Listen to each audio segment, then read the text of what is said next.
karunia dan damai sejahtera Allah Bapa kita dan anaknya Tuhan Yesus Kristus menyertai saudara. Amin. Shalom saudaraku yang terkasih, di dalam nama Tuhan Yesus Kristus sedang bisa menyapa saudara di tempat saudara berada hari ini dalam dimensi yang berbeda tetapi dalam dunia yang sama. Sebagai insan yang diciptakan untuk Tuhan, sebelum melakukan rangkaian aktivitas kita pada hari ini, marilah kita mengawalinya dengan memuliakan Tuhan lewat pujian kita dan mendengarkan firman Tuhan.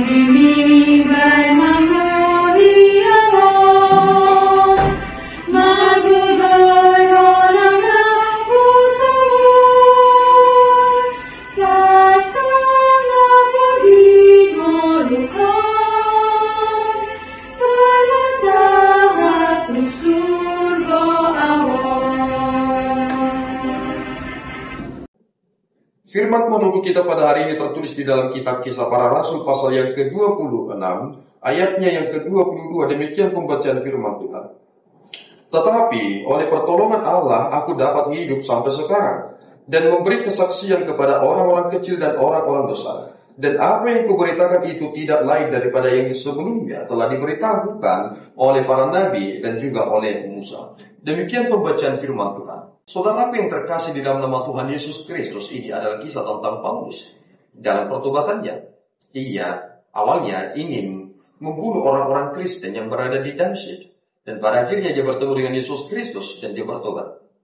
Pemikiran yang sangat sederhana, tetapi penuh dengan teologi. Karena Paulus akhirnya bertobat, berserah, dan Tuhan pakai sebagai pelayan yang luar biasa. Dan ketika dia sedang melayani, ternyata ia mengalami hal yang sulit. Tidak mudah menjadi hamba-hamba Tuhan. Ketika kita melihat dalam konteks ini, Paulus dilempari dan bahkan dia akan dibunuh. Tetapi Allah meloloskannya. Dia belum pada titik itu harus mati. Dia harus mengerjakan banyak hal sebelum ia berakhir pada titik kematiannya. Kita harus memikirkan bahwa ternyata kita sering sekali mengabaikan tentang pemeliharaan Tuhan. Kita tidak boleh menganggap bahwa kita hidup karena diri kita sendiri. Tetapi kita hidup karena pertolongan Allah. Kita hidup sampai sekarang karena Tuhan. Dan mengapa kita harus hidup? Tentu kita harus menjadi perpanjangan tangan Tuhan untuk memberitakan firman Tuhan kepada mereka, sehingga orang-orang yang mendengarkannya mendapatkan sukacita seperti yang kita telah miliki. Kita tidak boleh berhenti hanya mendengarkan firman Tuhan, tetapi kita harus berusaha untuk menjangkau banyak orang supaya mereka semakin bersukacita. Mari saudaraku hidup dalam pemeliharaan Tuhan, dan mari menjadi orang-orang yang Tuhan pakai untuk senantiasa memberitakan tahun rahmat Tuhan. Tuhan Yesus memberkati kita berdoa. Ya Tuhan, kami bersyukur atas berkat-Mu. Terima kasih Bapa atas anugerah-Mu. Engkau menolong kami, membimbing kami. Engkau mengerahkan kami supaya kami semakin mengerti tentang apa yang dilakukan oleh Paulus.